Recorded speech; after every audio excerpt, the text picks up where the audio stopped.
யா போன வாரம் என் பொண்டாட்டிக்கு வயிற்று வலி. நைட்டு 10 மணி இருக்கு, ஏனுங்கோ போய் கொடையில போய் சோடா வாங்கிட்டு வாங்கோனா. சரி பொண்டாட்டி அலறாளேன்னு கடைக்கு சோடா வாங்க போறேன். அந்நேரம் பார்த்து என்னோட மாணவன் சைக்கிள் வந்தான். மரியாதை சங்குன்னு சைக்கிள் விட்டு இறங்கிட்டு, சார் வணக்கம் சார் அப்படின்னா. வணக்கப்பா வணக்கம் சார். இன்னாரத்துக்கு எங்க சார் இங்க அப்படின்னா. ஒண்ணு இல்லடா சோடா வாங்கலான்ட்டு வந்தேன்னா. சார் இன்னாரத்துக்கு சோடாவா?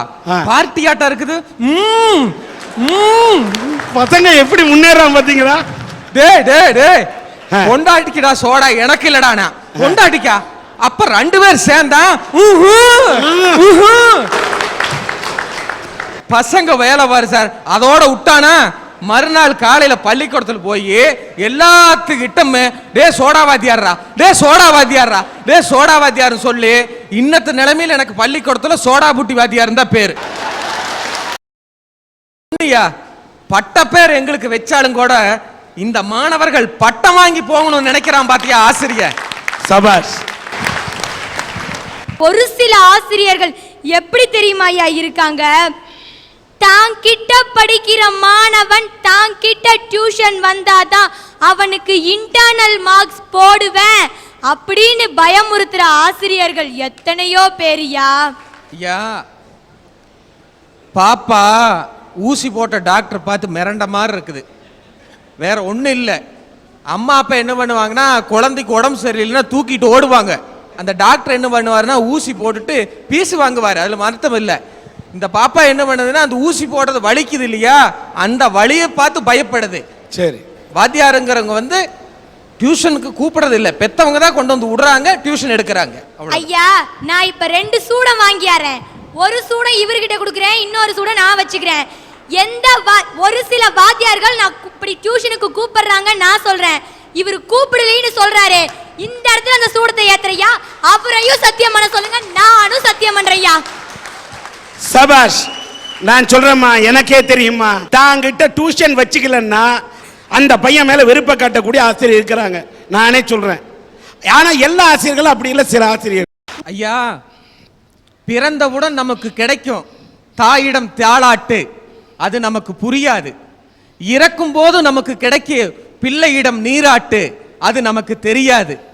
ஆனா இந்த தாளாட்டுக்கும் நீராட்டுக்கும் இடையிலே இந்த மக்கள் சமுதாயத்திடமிருந்து கிடைக்குதே பாராட்டு. அந்த பாராட்டை பெற்றுத்தரவங்க தான் ஆசிரியர்கள். ஓகே. பாராட்டு மட்டும் ஆசிரியர் கொடுக்கறது இல்லையா, சில சமயம் திட்டுவாங்க, சில சமய தலையில கொட்டுவாங்க, சில சமயத்தில் அடிப்பாங்க, சில சமயத்தில் உதைப்பாங்க. இதெல்லாம் எதுக்கு ஆசிரியர் கொடுக்கறாங்க தெரியுமா? நம்ம நல்லா இருக்கணுங்கிற காத்தாயா கொடுக்கறாங்க. சரி ஒண்ணு இல்லைங்க. 4வது படிக்கிற போது எனக்கு வீட்டு பாடம் எழுதணும்னா ரொம்ப பிடிக்காது, எப்பவுமே எழுத மாட்டேன். ராமலிங்க வாத்தியார்னு ஒரு வாத்தியார் எங்க எலிமெண்டரி ஸ்கூல்ல இருந்தாரு.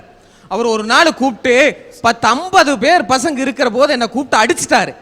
அடிக்கும் போது எனக்கு ரொம்ப வருத்தமா இருக்குது. அட இந்த ஆளு இத்தனை பசங்க முன்னால் நம்மளை கேவலப்படுத்திட்டாரே, இந்த ஆளை ஏதோ ஒன்று பண்ணணுமையான்னு நான் நினைச்சேன். அந்த வயசுக்கு என்னால் என்ன பண்ண முடியுமோ அதை பண்ணினேன். அவர் சாயந்தரம் பக்கத்தூருக்கு மாந்தோப்பு வழியா போவார். போகும்போது நான் அதுக்கு முன்னாடியே நான் போயிட்டு ஒரு மரத்து மேலே ஏறி உட்காந்துட்டேன். அவர் போறாரு, ராமலிங்கம்னு. அவர் திரும்பி பார்த்தாரு, போயிட்டாரு. ஒரு 2 எட்டு மறுபடியும் டே ராமலிங்கம்னு திரும்பி பார்த்தாரு, போயிட்டாரு. போடா ராமலிங்கம்னு அவர் கம்முன்னு போயிட்டாரு. மறுநாள் காலையில் வகுப்புக்கு வந்தாரு. வந்துடனே முதல் பீரியடு பசங்களை எல்லாம் பீட்டிக்கு போய் விளையாடுங்க பண்ணிட்டார். பீட்டிக்கு போய் விளையாடுங்கன்னு சொல்லிட்டு தனபால் இங்கே வான்னு கூப்பிட்டாரு. சாருண்ணே நேற்றுக்கு என்ன பண்ண சாயந்தரம்னாரு. சார் ஒன்றும் பண்ணல சார்ண்ணே. இல்லடா நான் சாயந்தரம் போகையில் ராமலிங்கோன்னு ராமலிங்கோன்னு டே ராமலிங்கோன்னு போய் விளையாடுங்கன்னு சொல்லிட்டு தனபால் இங்கே வான்னு கூப்பிட்டாரு. சாருண்ணே நேற்றுக்கு என்ன பண்ண சாயந்தரம்னாரு. சார் ஒன்றும் பண்ணல சார்ண்ணே. இல்லடா நான் சாயந்தரம் போகையில் ராமலிங்கோன்னு ராமலிங்கோன்னு டே ராமலிங்கோன்னு போடா ராமலிங்கோன்னு நீ எத்தனை தடவை சொன்னாலும் நான் ராமலிங்கம் தான்டா, நான் உன்னோட நண்பன்டா, உனக்கு பிரியம், என்னை டேன்னு தான் கூப்பிடணும்னா இனிமேல் டே ராமலிங்கம்னா கூப்பிடுறா, அதை பத்தி எனக்கு வருத்தம் இல்லடா. நீ அந்த உணர்ச்சி வச போட்டு டேன்னு சொல்லும் போது அந்த கிளையை பிடிச்சிட்டு இருந்த கையை விட்டுருந்தேன்னு வச்சுக்கடா, அதுக்கு நான் தாண்டா வருத்தப்படுவேன். அதனால உன்னோட நல்லதுக்கு தாண்டா சொல்ல. ஆனா ஒன்னு சொல்றேன்டா, உன்னை மறுபடியும் அடிப்பேன், நீ வீட்டு பாடம் எழுதுற வரைக்கும் அடிப்பேன்னு சொன்னாரு. ஒரு ஆசிரியர் கீழே விழுந்துருவேன் நினைச்ச உடனே தான் அந்த மாணவன் அங்க விழுந்துட்டான். என்னை நீ ஒரு முறை அல்ல 100 முறை ராமலிங்கம் என்று கூப்பிட்டு பார், நான் கோபித்துக் கொள்ள மாட்டேன். நீ என்ன சொன்னாலும் நான் உன்னை திட்டுவேன். காரணம், வைரத்தை கூட பட்டை திட்டினால்தான் அது ஒளி வீசுகிறது. உன்னை கூட நான் திட்டினால்தான், உன் தலையிலே கொட்டினால்தான் நீ வாழ்க்கையிலே ஒளி வீசுவாய் என்று இவரை பட்டை திட்டிய வைரமாக அனுப்பி வைத்ததால் தான் இன்றைக்கு ஒரு ஆசிரியராக வந்து ஒரு தனபால் இங்கே உரையாற்றி கொண்டிருக்கிறார். ஆசிரியருங்கிற யார் தெரியுங்களா? ஒரு கைகாட்டி மாதிரி. ஒண்ணு இல்லைங்க, நான் கோயம்புத்தூர்ல இருந்து பொள்ளாச்சிக்கு வர்றேன். தெற்கு திசை பார்த்து பொள்ளாச்சி 40 கிலோமீட்டர் ஒரு கைகாட்டி நிக்குது. அது நான் தான் உங்களுக்கு வழிகாட்டுறேன், நான் தான் உங்களுக்கு வழிகாட்டுறேன்னு சொல்றது இல்லை. அது போலதாயா ஒரு வழி பயணத்துக்கே ஒரு வழிகாட்டி இருக்கும் பொழுது இந்த வாழ்க்கை பயணத்துக்கு ஆசிரியர் என்பவர்கள் ஒரு நல்ல வழிகாட்டி, ஒரு நல்ல ஏணிப்படி. அத்தகைய ஆசிரியர்களுக்கு தான் என் மனசுல முதலிடம் கொடுப்பையா. நானும் ஒரு முனிசிபல் ஸ்கூல்ல தான் 12ஆம் வகுப்பு படிச்சேன். வாத்தியாரு வர்றதே இல்ல, எப்போ ஒரு நாள் மட்டும்தான் வருவாங்க. வாரத்துல 2 நாள் வருவாங்க. கடைசி வரைக்கும் பார்த்தேன், வாத்தியாரு வரவே இல்லை சார். நானும் ஒரு ஏழை குடும்பத்துல இருந்து தான் நான் வந்தேன். 150 ரூபா ஃபீஸை கட்டி டுட்டோரியல்ல போய் படிச்சேன் சார். அதுல படிச்சு நான் அன்னைக்கு 12th 1000 மார்க் வாங்கினேன். இதே அந்த சில ஆசிரியர் கடமையை உணர்ந்து சரிவர செஞ்சிருந்தா நிச்சயமா நான் அன்னைக்கு ஒரு ஸ்டேட் ஃபர்ஸ்ட் மாணவியா வந்திருப்பேன். அதை தடுத்தது யாரு சார்? அந்த கடமை தவறிய ஆசிரியர்கள் தான் நான் சொல்றேன். ஐயா, என்னமோ இவங்க எல்லாம் கிளாஸுக்கு வந்து பாடம் சொல்லிக் கேட்குற மாதிரி, நாங்க என்னமோ சொல்லிக் கொடுக்காத மாதிரி இந்த ஒரு டீச்சரே வந்து சொல்லுது. அதுதான் நம்மளால தாங்க முடியல. நான் பாடம் எடுக்கிற கிளாஸ்க்குள்ள போறேன், மாணவங்க மற்றவங்களை துன்புறுற. ஐயா, என்னமோ இவங்க எல்லாம் கிளாஸுக்கு வந்து பாடம் சொல்லிக் கேட்குற மாதிரி, நாங்க என்னமோ சொல்லிக் கொடுக்காத மாதிரி இந்த ஒரு டீச்சரே வந்து சொல்லுது. அதுதான் நம்மளால தாங்க முடியல. நான் பாடம் எடுக்கிற கிளாஸ்க்குள்ள போறேன், மாணவன் கேட்கிறான், சார் மற்றவங்களை துன்புறுத்துறது பாவச் செயலா இல்லையா சார்னு கேட்டான். நான் சொன்னேன், சத்தியமா பாவச் செயல்ரா, ஒருத்தர் துன்புறுத்துறது மிகப்பெரிய பாவச் செயல்னா. அப்புறம் சார் பாடம் எடுத்து எங்களை கொள்றீங்க, கம்முன்னு போங்க. ஒண்ணு இல்லைங்க, பரீட்சையில பேப்பரை திருத்தி கொடுத்தேன், ஃபெயிலா போயிட்டான். ஏன்டா ஃபெயிலா போயிட்டானே? 55னா. நீ வாங்கின மார்க் 5டா, ஏன்டா ஃபெயிலா போனேன்? 55னா. உங்களுக்கு 55னா தெரியுதா இல்லையா? பையன் நல்லா தெரிஞ்சு வச்சுக்கிறேன். தெரியும், நானே வந்திருந்தேன். சொல்லுங்க. 55வது பிரிப்பின் படி நீ வா பையனை திட்டினேன்ட்டு உன்னை அரெஸ்ட் பண்ண வச்சிருவேங்கிறான். அப்படி இருக்கிற காலத்துல இந்த மாதிரி எங்கெங்க அது நடக்குது? இதெல்லாம் ஒண்ணு இல்லைங்க. என் வாத்தியார் எனக்கு சொல்லி கொடுத்தாரு. என்ன சொல்லி கொடுத்தாரு தெரியுமா? தெரிஞ்ச கேள்விக்கு மட்டும் பதில் எழுதாதேனார். ஐயா, என்ன சொல்றீங்க எனக்கு புரியலையேன. ஆமாடா, தெரிஞ்ச கேள்விக்கு மட்டும் பதில் எழுதாத, நட்ட வெள்ளாமைக்கு வேலி போடாத, உங்க அம்மாவுக்கு செலவுக்கு பணம் கொடுக்காதேனார். நான் குழம்புனேன். ஆனா வாத்தியார் மேல நம்பிக்கை இருக்குது. நீங்க நல்லதுதான் சொல்லுவீங்க, ஆனா புரியுற மாதிரி சொல்லுங்க. அவர் சொன்னாரு, தெரிஞ்ச கேள்விக்கு மட்டும் பதில் எழுதாதேன்னு என்ன அர்த்தம் தெரியுமா? தெரிஞ்ச கேள்விக்கு மட்டும் நீ பதில் எழுதினா தேர்வுல மதிப்பெண் கம்மியா வாங்கிடுவடா, நீ எல்லா கேள்விக்கும் பதில் எழுதுனார். ஐயா, நட்ட வெள்ளாமைக்கு வேலி போடாதேன்னு. ஆமாடா, முதல்ல நான் வேலியை நட்டிட்டு அப்புறம் வெள்ளாமை போடுனார். அம்மாவுக்கு செலவுக்கு பணம் கொடுக்காதீங்களேன்னு சொன்னேன். ஆமாடா, உங்க அம்மாவுக்கு செலவுக்கு பணம் கொடுக்காதேன்னு சொன்னேன். ஆனா நீ சம்பாரிச்ச பணத்தை எல்லாம் கொண்டு போய் உங்க அம்மா கையில கொடுத்துட்டு உங்க அம்மா கிட்ட நீ செலவுக்கு பணம் வாங்கடானார். இதுதாயா ஆசிரியர். நேதாஜி சுபாஷ் சந்திர போஸ் இந்த நேரத்தில் நினைக்கணும்யா. வெளிநாட்டில் போய் ஐசிஎஸ் படிப்பு படிச்சுட்டு வந்தாரு.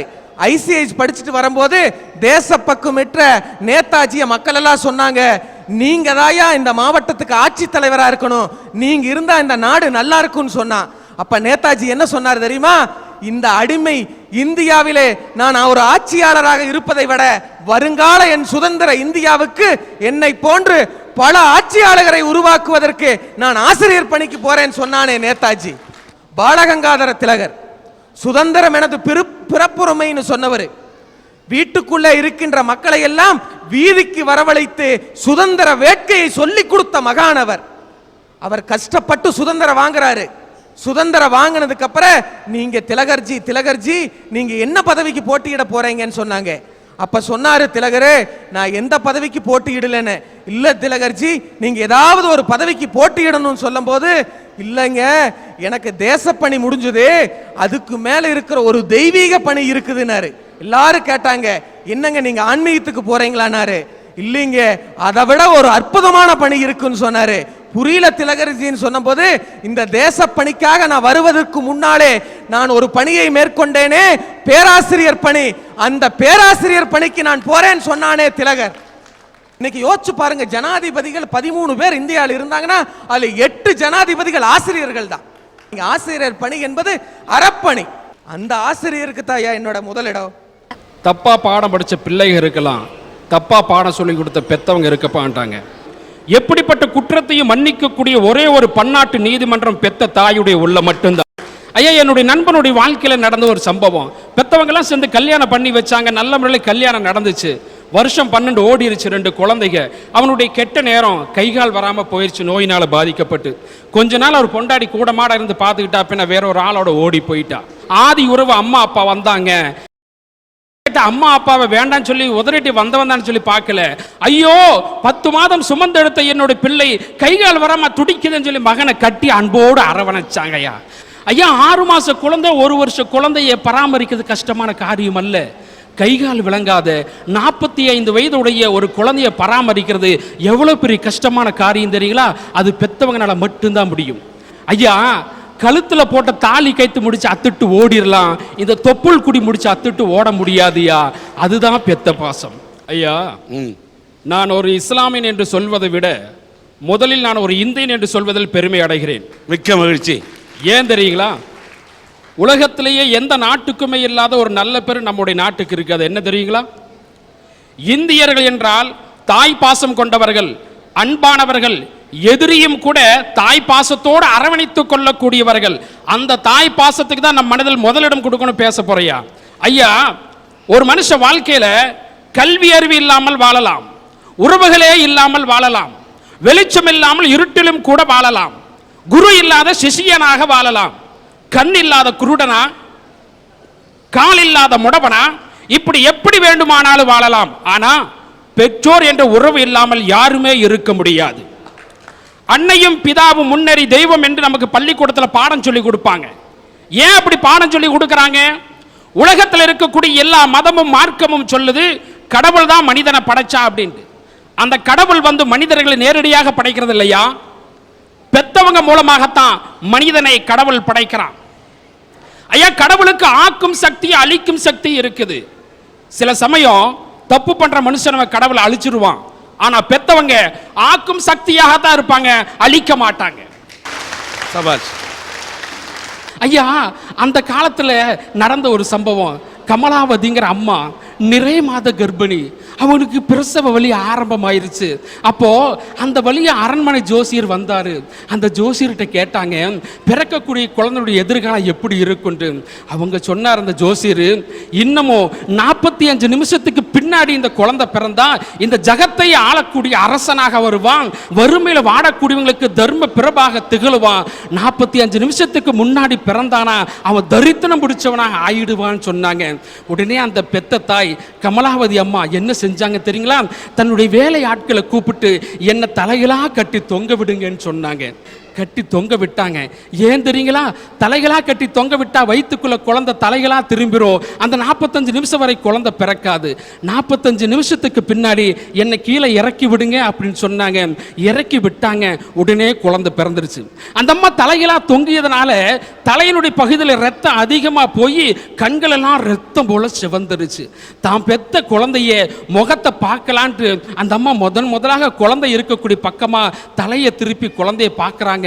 கண்கள் எல்லாம் செவந்து இருக்குது. அந்த கண் செவந்து இருக்கிற பார்த்து என் கண்ணே கோச்சங்க அப்படின்னு சொன்னாங்க. உயிரை விட்டுட்டாங்க. ஐயா, அவர் பிற்காலத்தில் வேற யாரும் இல்ல, 63 நாயன்மார்கள மிக பிரபலியமான பிரசித்தி பெற்ற சொல்லக்கூடிய அளவுக்கு ஒரு நாயன்மாரா திகழ்ந்தாரு. இதே தமிழகத்தில் பல சிவாலயங்களை கட்டக்கூடிய பாக்கியம் பெற்றாரு. வறுமையில வாடக்கூடிய மக்களுக்கு வாரி வாரி தர்மங்களை அள்ளி கொடுத்தாரு. ஐயா, இந்த செய்தி பெரிய புராணத்தில் வருது. ஐயா, என்னுடைய அப்பா ஒரு இஸ்லாமிய மத போதகர். 101 வயசாச்சு. 101 வயதுடைய ஒரு பெரியவருடைய உடல்நிலை எப்படி இருக்கு நினைச்சு பாருங்க. கொஞ்சம் உடல்நிலை சரியில்லாதவர். ஒரு நாள் இரவு 1:30 மணிக்கு அவருக்கு அவசரமாக டாய்லெட் வந்துடுச்சு. அவருடைய ரூமுக்கு முன்னாடி நான் படுத்துக்கிட்டு இருக்கிறேன். அவசரமாக டாய்லெட் வந்ததுனால அவரால் கட்டுப்படுத்த முடியல. என்னுடைய தலை, மூக்குத்தண்டு, என் உடம்பு ஃபுல்லாக அவருடைய மலம். சராசரி மனிதனை போல எனக்கும் கோபம் வந்துச்சு. ஒரு நிமிஷம் நான் என்னை கட்டுப்படுத்திக்கிட்டு, அட நாம குழந்தையா இருக்கும்போது நம்முடைய மலத்தை அவருடைய கையில் எத்தனை நாள் எடுத்து சுத்தம் பண்ணியிருப்பாரு. இன்னைக்கு அவர் குழந்தை ஆயிட்டாரு, அவருடைய மலத்தை எடுத்து சுத்தம் பண்றது நம்முடைய கடமை அல்லவா, நம்முடைய கடமை அல்லவான்னு நினைச்சிட்டு அந்த 1:30 மணிக்கு அவர் கூடயே போய் அவருக்கு செய்ய வேண்டிய எல்லா உதவியும் செஞ்சுக்கிட்டு கொண்டு வந்து ரூம்ல விட்டையா. அப்ப என் தலையில கை வச்சு சொன்னாரு, அப்பா நீ நல்லா இருப்பேனாரு. ஐயா, பெத்தவங்க வயசான காலத்துல அவங்கள சாகர வரைக்கும் வச்சு பணிவிட செஞ்சாலும் நாம குழந்தையா இருக்கும்போது நம்மளை ஒரு நாள் வளர்த்துனாங்க பார்த்தீங்களா, அதுக்கு ஈடாகாதியா. ஐயா, எல்லாமே சொல்லுவாங்க பெத்த தாய் கடவுளின் அவதாரம், அம்மாவுக்கு தான் முக்கியத்துவம் தருவாங்க. நானும் அதை மனப்பூர்வம் ஒப்புக்கொள்றேன். ஆனால் அப்பாவுக்கு முக்கிய பங்கு இருக்குது. எல்லா குடும்பத்தில் பார்த்தீங்கன்னா அம்மாவுக்கு பிள்ளைக்கும் தான் நெருக்கம் அதிகமாக இருக்கும். பிள்ளைகளை விட்டு அப்பா கொஞ்சம் விலகி தான் இருப்பார். விலகி இருந்தாலும் அம்மா பிள்ளையோட நெருக்கத்தை பார்த்து முதல் சந்தோஷப்படுறவர் அந்த அப்பாவாக தான் இருப்பார். தன்னுடைய மகன் நல்லா படிக்கணும், நல்லா வளரணும், ஏசில உட்காந்து வேலை பார்க்கணும் அப்படின்ட்டு வெயிலும் மழையும் பனியும் பார்க்காம சாப்பிட்டு சாப்பிடாம கஷ்டப்பட்டு உழைக்கக்கூடியவர்தாயே அப்பா. ஐயா, அம்மா என்ன செய்வாங்கன்னா தன்னுடைய குழந்தை இடுப்புல உட்கார வச்சு உலகத்தை காமிப்பாங்க.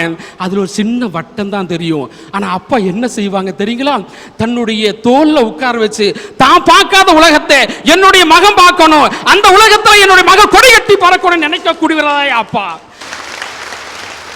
ஐயா, இறை தூதர் முகமது நபி சொன்னாங்க, பெத்தவங்க காலுக்கடியில் தான் சொர்க்கம் இருக்குது. அந்த சொர்க்கத்துக்கு நாம போகணும்னா நம்முடைய இதயத்தில் பெத்தவங்களுக்கு முதல் இடம் கொடுத்து அன்போடு பாசத்தோடு அரவணைச்சுக்கணும். ஐயா, எந்த சொர்க்கம் பெத்தவங்களுடைய காலுக்கடியில் இருக்குதுன்னு சொன்னாங்களோ அந்த பெத்தவங்களுக்கு என்னுடைய உயிருள்ளவரை காலுக்கு செருப்பா இருந்தவங்களுக்கு அன்போடு பாசத்தோடு பார்த்துக்கணும் ஆசைப்படுறையா.